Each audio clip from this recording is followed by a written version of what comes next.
Grouping your devices in LogicMonitor can make managing your devices significantly easier. If you group your devices strategically, you'll save time setting device properties and thresholds, configuring alert routing, and setting up dashboards and roles.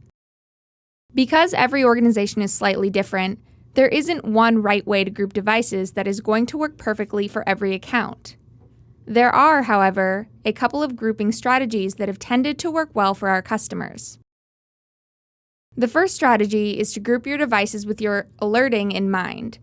This means grouping together devices of similar importance.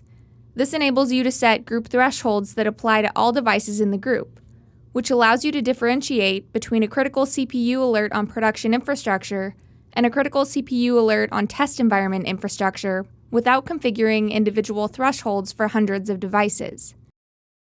It also enables you to route alerts by group, which allows you to route alerts for your production infrastructure differently than alerts for your test environment infrastructure. The second strategy is to group your devices based on the structure of your organization. Such a device group structure can help teams quickly find the devices relevant to their jobs and enables you to set up roles for each group such that each team can only make changes to the devices they're responsible for. Grouping based on organizational structure may mean grouping by function. For example, you might have a database group, networking group, servers group, and so on and so forth. Or by location. For example, you might have a group for each office or data center location. Or by customer. For example, you're an MSP and might have a group for each of your customers. Or by business application. For example, you might group together all devices serving a particular website.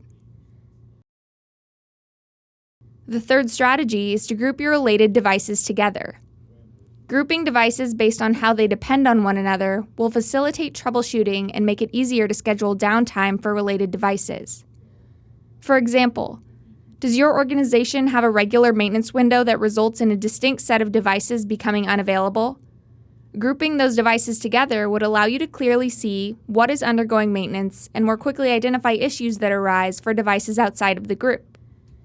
These strategies can be used in combination with one another and extend to subgroups as well.